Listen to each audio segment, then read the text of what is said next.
Bismillah, walhamdulillah, wassalatu wassalam ala rasulillah wa ala alihi wa sahbihi wa man tabi'a sunnatahu ila yawmiddin. Assalamu alaikum wa rahmatullahi wa barakatuh. Welcome again to another episode of your weekly Islamic chat show, coming to you from Sharjah TV. I'm your host, Ismail Bullock. And today we want to talk about the importance of worship, but connecting it to our everyday interactions. So we always, sometimes people mistakenly think of worship as just going to the masjid. As we know, Islam is a complete way of life, and everything we do in our life can be, and many times is worship or related to worship. So we're going to discuss that. And to do that with me is a guest who's back with us in the UAE, Ismail Mu'aawiyah Tucker. Assalamu alaikum. Wa alaikum salam. Thanks for having me, alhamdulillah. Nice to have you back. Thanks for taking me. So, worship, we've spoken about worship in the past, but and some people have that concept, and that's what we always say when we give dawah to people as well, isn't it? When we talk to people about Islam, is that we explain to them Islam is not, restricted to going to the mosque. Rather, smiling at somebody can be a charity, an act of worship. Feeding one's, as we know from the hadith, Prophet ﷺ said, even when you put like a mouthful of food into your wife's mouth, or feeding your, can be again a charity, and charity is a form of worship. So it's a lot more comprehensive, a lot more widespread. So we're going to look at that today, inshallah. Bismillah ar-Rahman ar-Rahim. Alhamdulillah, salatu wassalam ala rasulillah al-kareem wa ala alihi wa sahbihi ajma'in. So, one of the interesting things about Islam, especially that I found when I accepted Islam, was the discussion of ibadah, of worship. And there's the issue of our purpose of life. And you can't really detach those two topics. Because worship, if our purpose of life, as Allah says, وَمَا خَلَقْتُ الْجِنَّ وَالْإِنسَ إِلَّا لِيَعْبُدُونَ, we have not created mankind or the jinn except to worship me. If that is our entire purpose and reason for existence, then that basically means that the topic of ibadah, of worship itself, becomes as important. Because if that's the reason why we're here, then that's something that literally is the most important topic, really, or that a human being should be focused on. And this is one of the more lacking things that you would find with other than Muslims, the non-Muslims. Because the purpose of life, the question, why are we here? If that's something that never, even when you think about it, why are we here? People, they give these different answers like, oh, we're here to have fun, or we're here to be good people, or they have these ideas of why they are here. But these are just things that have just emerged from their soul, from their nafs. They haven't really thought about it. And there's one analogy that some people bring, which kind of highlights the weird nature of human beings as it is. If you woke up on a plane and you had no idea, as in you went to bed at night in your bed as normal, and then you woke up and you was on a plane.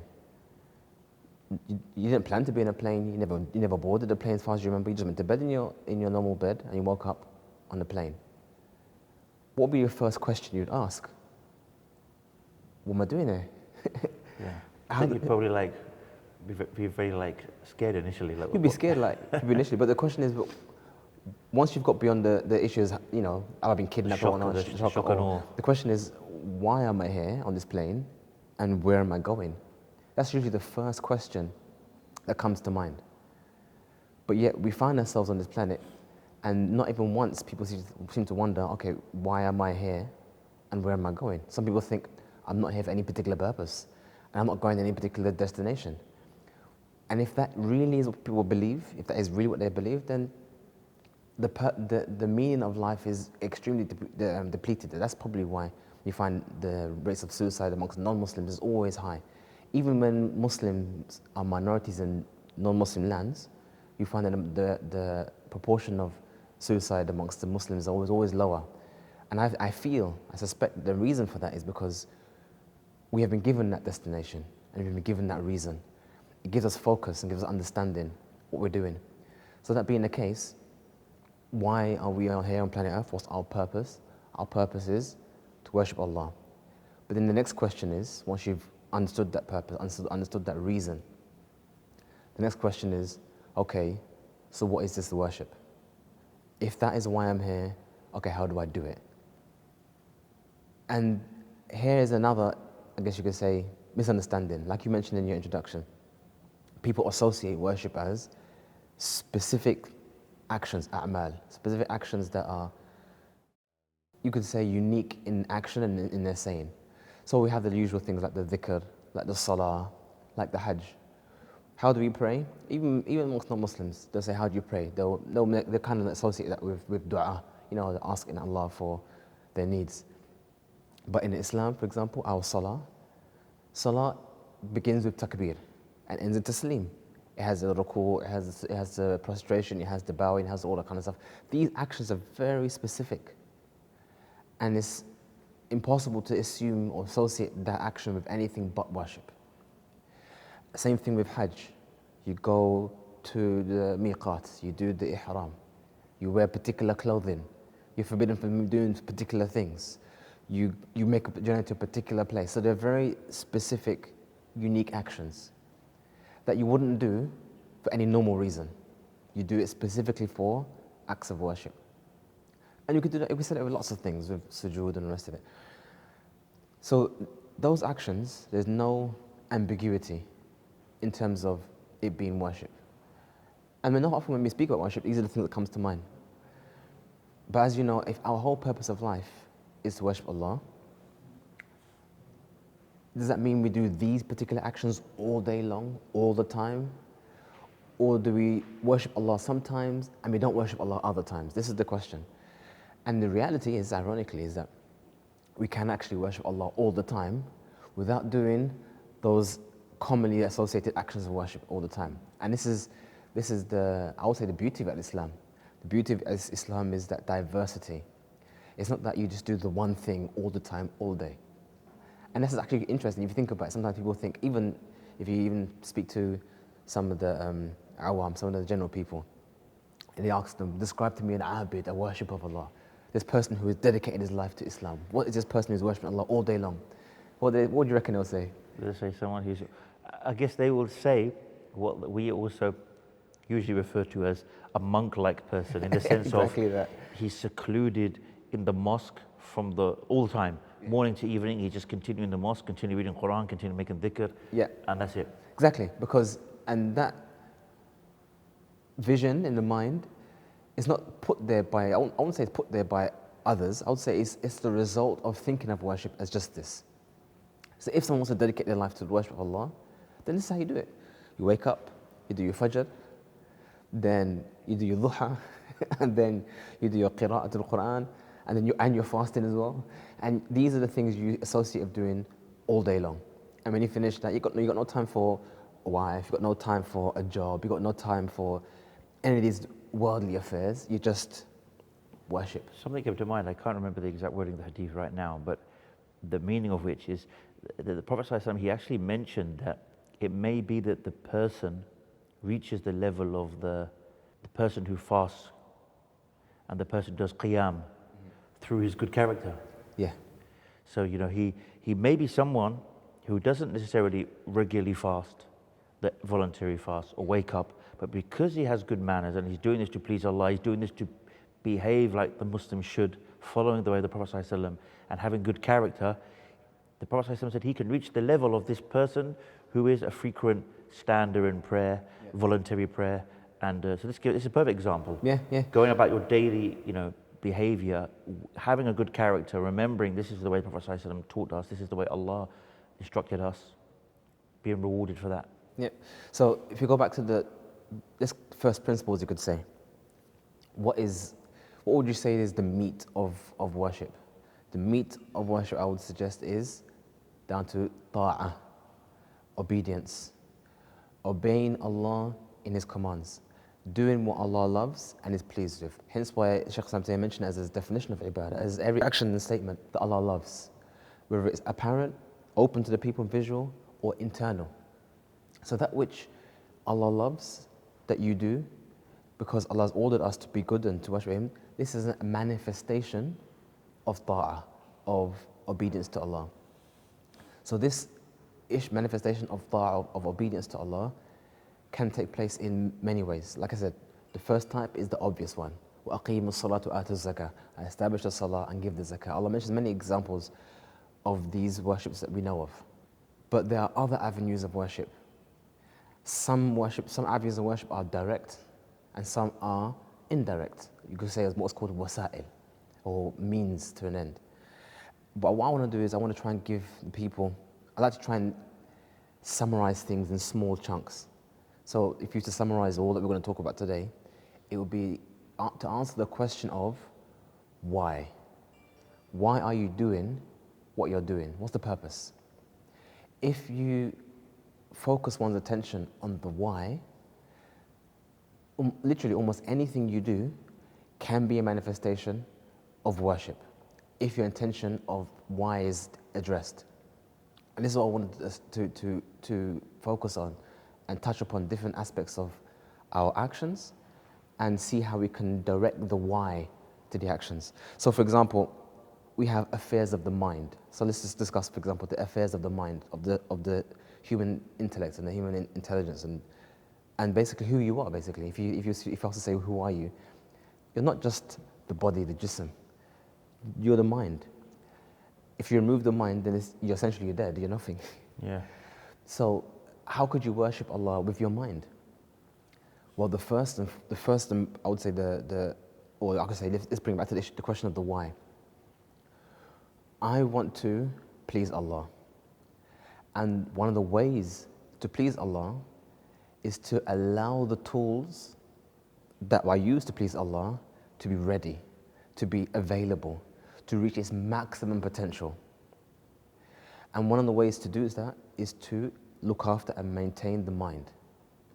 So if a person does actions to develop and nurture the mind for that purpose, now it can become ibadah. And sometimes people have made YouTube videos and make articles and they can engage with other people about how to increase their mental health, how to become more happy and how to become more at peace with themselves. Trying to achieve that, you could do that for selfish reasons. This is why it's such an uncanny valley, you could say. It's a delicate thing because these actions we're going to discuss could easily be for personal reasons. And it's not shirk. It's not like you're worshiping Allah because you want to feel better to yourself. But what we're trying to say is that you could do these actions for yourself, but you can also do those actions for Allah. And the only difference between being for yourself and for Allah is answering the question why. Why are you doing this? Why are you taking time out of work to rest yourself, to calm yourself down and to give your mind a break? Is it just because you're tired? Or is it because you want to maximize the capacity of your mind so you can worship Allah even better?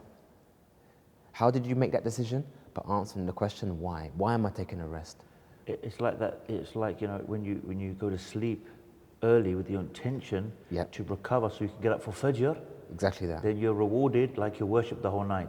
Exactly. During your sleep. Yeah, exactly that. But if you just went and said, no, I need to get up in the morning to be strong for the gym, there you go. You may be doing something useful for yourself as a person, but you wouldn't have got that reward of as if you were worshipping the whole night long. Exactly. And that was actually my second example. So maintaining good mental health through getting a good night's rest, you could say. Just going to hold you on that point because it's time to go for a break. Join us, inshallah, after this short break.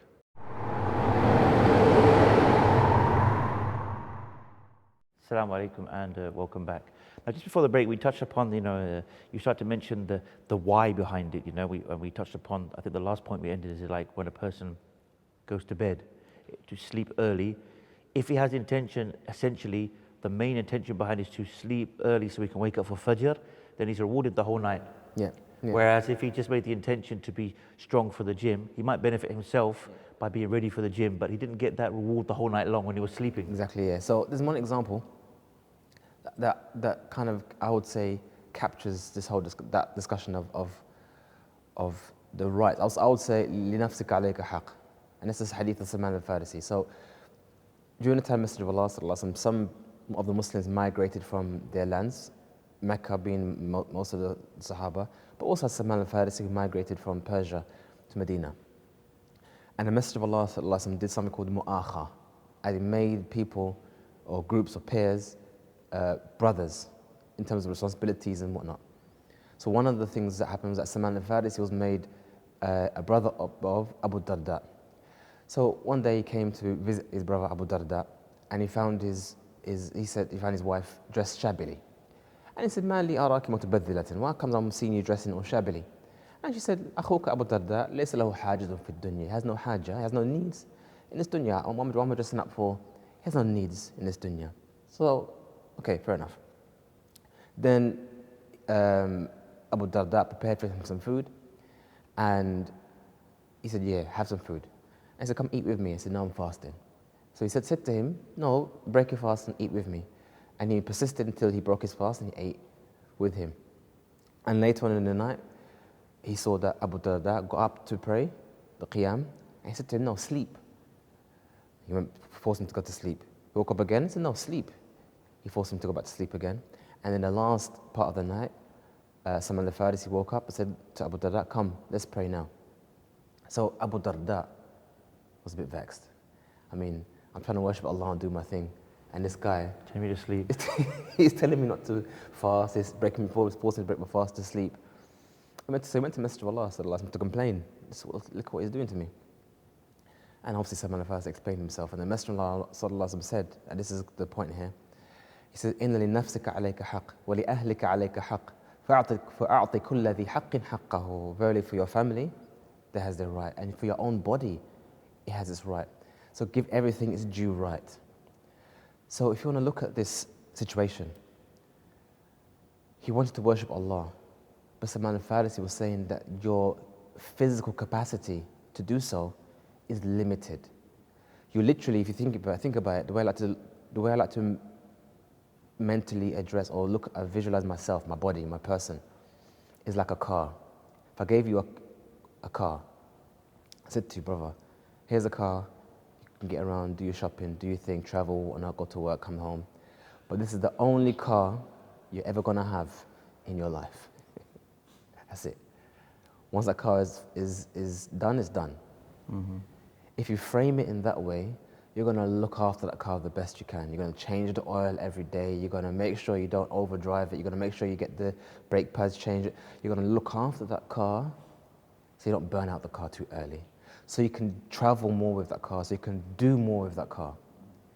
And that is your body. Allah's given you literally one jism, one body. If you abuse that body, then you're limiting your capacity, you're limiting your ability to do things. You can't reach your full potential. So if you're praying the whole night, and you're fasting the whole day, and you're doing it every day, and you're doing, at some point you're gonna take that's gonna take its toll on your body, and you're gonna get to a point where you can't pray anymore, and you can't fast anymore. You've reached its full capacity, probably too early. Same thing, like you mentioned, issue going to the gym. Everyone who's tried to do any kind of physical development would know this. You hit the gym, you done half an hour to an hour workout, and then if you continue, you start damaging yourself. And likewise is your body, and likewise is your mind. So back to the issue of, we were talking about sleep. Sleep is one of those, they say, that one of the most significant ways to lengthen your life, medically speaking, is sleep. Not getting enough sleep is one of the key contributors to bad cardio health, as in you're damaging your heart by not getting enough sleep. You're damaging your mind, but it also contributes to bad mental health. People always say, "I'm depressed, I feel upset, I feel sad, my iman is low." What's quite interesting is that a lot of people say to me, "My iman is low." But when you scratch the surface, you realize it's not to do with iman. It's their mental health. They're depressed, they're upset. They're upset with their situation, they're upset with their family, they're upset with different things. They haven't been maintaining their mental health. So they emotionally feel low and drained. But because they're emotionally low and drained, that now manifests and affects your ibadah. So you can put effort towards addressing your mental health in an attempt to become a better worshipper of Allah. And by that intention, remember the issue of the why, by that intention you have now actually made that action the ibadah. Just like walking to the masjid, you get reward for every step you go to the masjid. It's just walking, brother, I'm just walking. But because the goal of your walking is to get to the masjid and pray to Allah, that walking in and of itself also becomes an act of worship. Of course, we can tie all of that to that hadith, إِنَّمَا الْأَعْمَالُ بِالنِّيَّاتِ. Indeed, Exactly. actions are judged by their intentions. Exactly, the actions are definitely judged by intentions. وَإِنَّمَا لِكُلِّ امْرِئٍ مَا نَوَىٰ. So that second part is the important part, and everyone will receive, it will be on his hisab as a good deed, that which he intended. And the way you can do that is by constantly trying to make muraqabah, trying to test yourself and prod yourself by asking the question, why? That's one of the issues. Like I said, if your mind is one of the most important tools Allah's given you to fulfill our role of worshipping Allah, then from that is to protect the mind from foreign ideas that would hinder and harm your actions. So for example, we mentioned before about your mental health, making you upset or whatnot. One of the ways of protecting the mind is by preventing things that would cause you either upset or cause you to fall into sin or cause you to desire for sin. That's one thing that actually I was having a discussion with one of my brothers, mashallah, Sheikh Khalid Barry. He graduated from Islamic University of Medina as well, Faculty of Hadith, and was discussing about apostasy, actually, the topic of apostasy. Why do some people leave Islam? And I did a little mini research when I was at Medina University to discuss or to look at why that was. So I had to go through and look at testimonials of people why they left Islam. And what I've found is that 99% of people who have said they left Islam and explained why, you find that it's always down to shahwa, desires. Something they wanted and they desired, and Islam said they couldn't have it. So that desire was so strong that it manifested itself in other avenues. Maybe they make excuses, and yeah, but this and but that, but fundamentally when you scratch the surface, it was actually just desires. But this is the issue. What led them to desire this thing? Because they opened their minds to these ideas. And this is why in Islam, we prevent and suppress the spread of bad ideas. Because, I mean, in Western in Discord, they had this idea of freedom of speech, freedom of expression, freedom to say what you like and do what you like and whatnot. You know, I can believe and say what I want, and you can believe and you say what you want. And fair enough, we understand I'm not going to stop you from saying something, but if you're going to bring ideas and bring thoughts and things that's going to harm someone, then that's what Islam says no. How does Islam say no? One of the ways of Islam saying no is for you yourself to police your own actions by not listening to things that are wrong. Even Allah says that if you see someone who's talking about Islam in a bad way, don't sit with them. Separate yourself from them.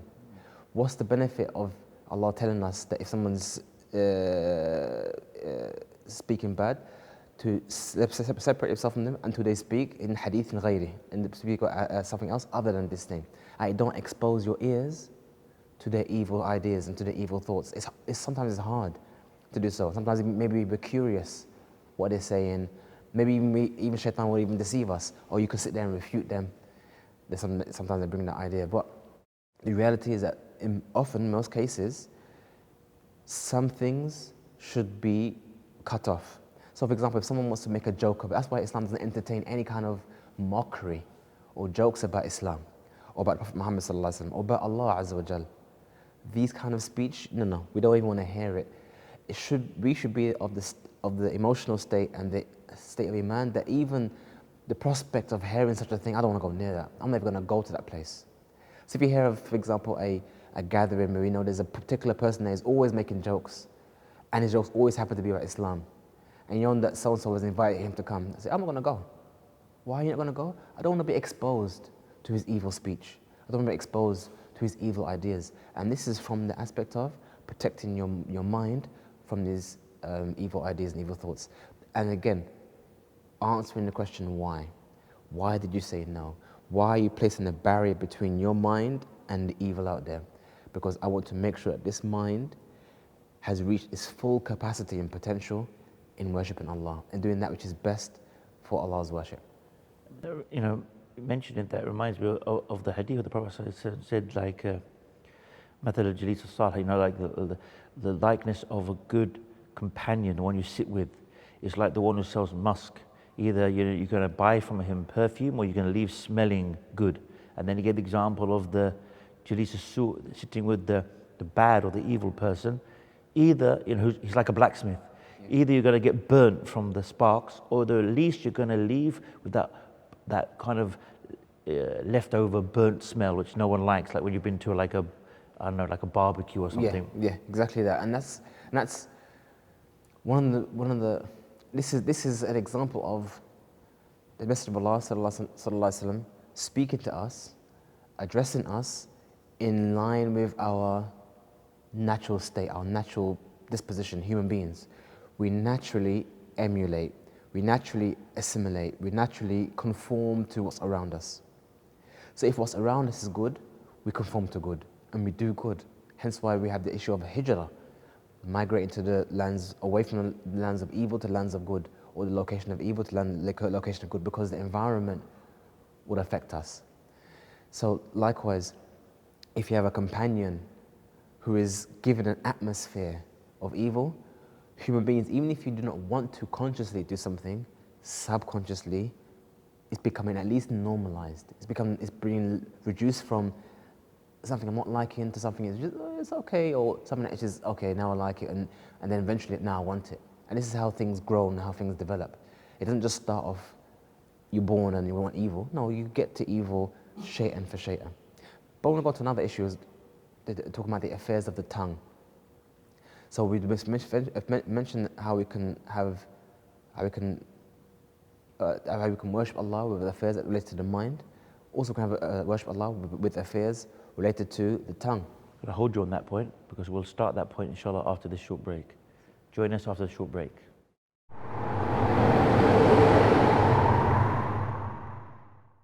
Assalamu alaikum and welcome back. Now, just before you're about to start the next point, we have to go for the break. Yeah, so the affairs of the tongue. So the affairs of the mind, I would say that's kind of actions, internal actions of worship, as you mentioned in the definition of worship, that which is apparent and that which is internal, hidden. So I guess affairs of the tongue, affairs of the limbs, and affairs of the wealth. These are external acts of worship that we can manifest, whereas before was an internal thing, the emotional and the mental thing. So the affairs of the tongue, for example, good advice. I can give advice to you, say, brother, I think you should work out more, I think you should do this, I think you should start a business, I think you should. These are all good advice, or at least I intend it to be good advice. It might be bad advice, but at least I intend to be good advice. But why am I giving good advice? Because he's my friend, because I like him, because I want to make him my customer. These are all worldly intentions, and it's perfectly fine to do that. But you can also ask yourself the question, why? How can I make this action I'm going to do an act of worship? And you can answer the question of, we are here to worship Allah. This is the logical steps you need to go through. We are here to worship Allah. And we are better at worshiping Allah when our environment and our bodies are prepared and ready for worship of Allah. So someone who is poor may be hindered from worship of Allah because he is limited in his abilities, whereas someone who has more money might have more avenues for worship. A person who is depressed might be limited in his ability to worship Allah, as opposed to someone who is calm and relaxed, he has more ability. So that being the case, if I gave someone good advice, and with the advice, they're able to make more money, earn a better income, they're able to be happier with their lives, they're able to make their families happier and raise their children well. All those things facilitates and allows them to worship Allah better. And even facilitates them helping others to worship Allah. As a community, as a whole, we all are improved by this one advice. If that's how way you're framing your advice, or the reason why you're framing advice, now that becomes worship. You know, and on top of that, this also would help relieve and address the issue that some of us may have, is I give someone good advice, and then they go and take that advice and become very successful. Now, if you took that advice yourself, you would have been more successful, but you gave it to him and he was successful. Now you might have hasad. But why would you have hasad if your intention was to worship Allah? And we know that when you worship Allah, the one who points to good is like the one who does the good. So if he's now become closer to Allah by his action, by your advice, and he now does good and has improved himself by the action, you still get your reward. So the fact that he's doing good means you are also doing good, although you haven't done the action. So by framing the reason for your action, by asking yourself the question why, you are also mitigating, you're kind of removing the entrances, madkhal of shaitan. He will come in and say, oh, why did you do that? Oh, look, you gave him advice and he backbit you. You gave him advice and he did the meme with you. All these things will be mitigated. Yeah, he may backbite me. He may even hate me. He may speak ill of me. But I gave him advice for Allah. I didn't give advice for him particularly because he's my friend or because he's for my qawm or my people. I did it for Allah's sake. Or for example, let's look at affairs of ordering good, forbidding the evil with your tongue. You see something, someone says something, and you tell them, no, don't do this. This is a majlis of ilm, this is a majlis of Muslimin. Don't bring this evil in this area. Why are you telling them this? Is it because it's an annoyance? Because it annoys you to see something like this? Or is it because Allah has ordered something and you're obeying Allah? So if they come and harm you as a result, fine. Khalas, that's even more reward for having sabr. By changing your intentions, you are amplifying what you're doing, and you're also, I could say, removing that which comes, or what potentially could come as a result, what could come evil to you as a result of that. So if some harm comes to you as a result of that, you're not a problem, because you did that for Allah's sake. Or maybe we have, for example, let's talk about the affairs of the limbs, affairs of the actions. And we kind of touched upon that earlier on, like walking to the masjid. Any action that you do for the intent of achieving one of those acts of worship which is intended, for example, I want to get a job to increase my income so I can look after my family and provide a good environment for my family, so that eventually we can go make Hajj. So I've taken the action to do working for someone else. Maybe it's cleaning cars, maybe it's doing admin, maybe it's being a soldier, whatever, askar. Whatever it is, I'm now earning an income so that I can worship Allah more. But these are actions I'm doing by asking the question to myself, why am I doing this action? And then therefore I can now amplify that action and make it for Allah. And finally, the affairs of the wealth, which is one which we often overlook sometimes. We think of going to work and earning an income as purely just money, as a selfish thing. Well, I think that if every Muslim actually saw the act of earning an income as worship, everything would change for the individual. Because it would no longer be a thing of, this is what I want to do because of X, Y, Z. Any act of earning an income could be an act of worship, it could bring you close to Allah, which means that, number one, it's an extremely humbling thing. Sometimes people say, I don't want to do that kind of job. I'm better than that kind of job. I don't want to do that kind of thing. Maybe you can, by your potential, do more in your mind. Maybe you can. And there's no reason why you can't still try to do more. But still, income is income. And if your goal is to worship Allah, if it means washing cars, to earn an income, to put food on the table for your family so that your family doesn't have to beg on the streets, that is one of the biggest things, preventing your family from begging on the streets. And I'll conclude on that one point there with the hadith of Messenger of Allah sallallahu alaihi wasallam. One of the Sahabi had money. He had money.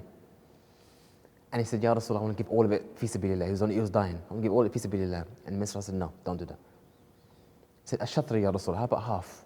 He said, no, don't do that. So how about a thuluth, a third? Can I give her a third of my wealth? He said, a-thuluth wa thuluth al-kathir. You can give a third, but even a third is a lot. And the Messenger concluded by saying, it is better for you to leave your money to your inheritors rather than to give your money away and leave your inheritors begging for the people. يَتَكَفَّفُونَ النَّاسِ. So just because you have money that allows you to do X, Y, Z, there's also that money there's potential that money for it to help your family, those that you're responsible for. If you frame that in that way, that now manifests that actually generate income is actually worship. If you frame it in the correct way, providing adequate living conditions for your family to worship Allah with ease, ala raha, with ease, not with something with difficulty. Just you mentioned that because Only yesterday I was going through a lesson and of these verses of Ahkam that Sheikh Aziz is currently doing, Sheikh Aziz bin Farhan, and he mentioned that, that whole aspect was mentioned on how that hadith is used as the evidence of being able to give like a thuluth of your wealth, as a wasiyah, as like a will, I guess, to. Yeah.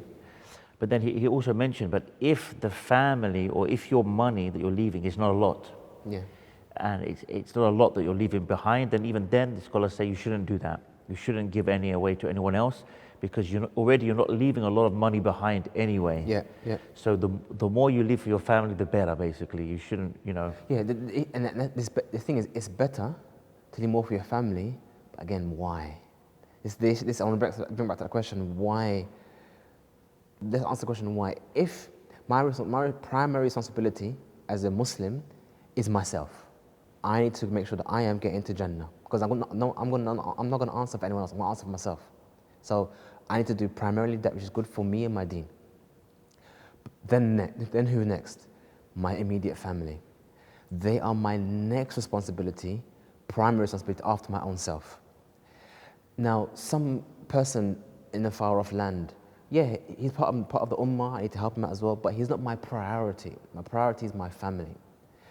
And Allah has given you the task of giving them, so Allah's given you the task specifically to worship Him, and also to allow others and facilitate others to worship Him as well. So leaving your wealth to your family, as Allah has dictated according to the laws of irth, of inheritance, is, you say, one of our manifestations to help and facilitate them to worship Allah best. And that's why I always like to, some of the people think that I talk about money a lot. And I do, I'll be honest. But it's not because I love money and I want wealth and I want the bling bling. It's not to do with that, it's to do with, I see that money is a very important aspect of ibadah, worship, that people have lost or forgotten or don't realize. There's a part of worship we know, but then there's this aspect of worship which we need to bring to the fore, that we're not doing this job because I like doing the job.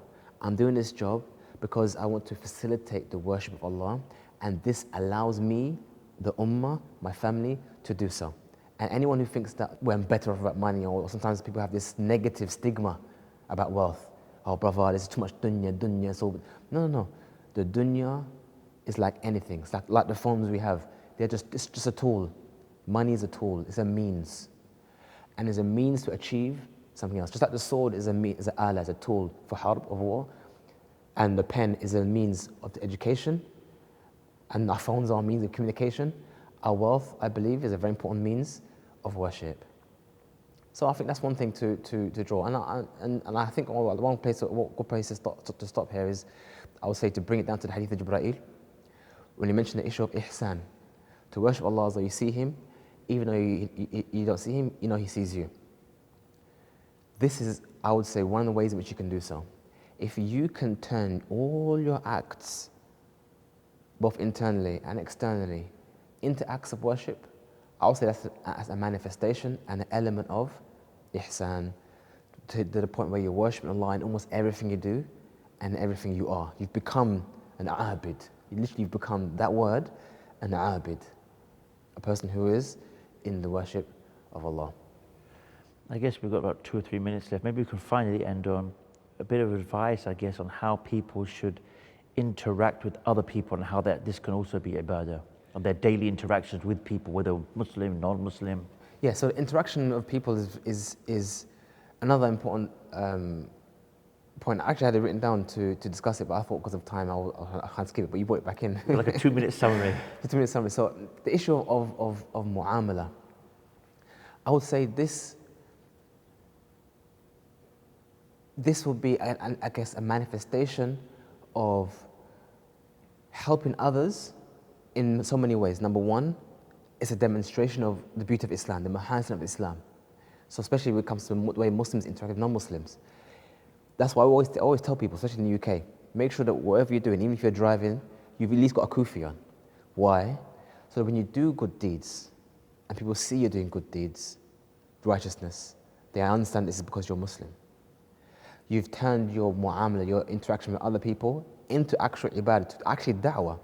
You can actually give da'wah, you can actually invite people to Islam without saying a single word of come to Islam. So how many people have come to Islam purely because they've recognized Muslims and what they do and the virtues? I mean, even now, you could say, I would describe it as like the social collapse of certain societies, how they've been more and more eroded. Many non-Muslims are looking at Muslims and saying, look how the Muslims behave and look how they live. And they want to live like this. They want to be like how the Muslims are. How they interact, because they see how they interact with each other, how they interact with their families, how they actually have a family. And this is one of the ways in which I want to say the manifestations of worship. Da'wah is worship, and having good mu'amala, good interaction with people is one of the forms of da'wah. That was a nice summary at the end there. Jazakallah for coming on and also for watching, inshallah. Until inshallah, the same time, same place, bi'idhnillah, next week, I leave you as always the greetings of Islam, the greetings of peace. Wassalamu alaikum wa rahmatullahi wa barakatuh.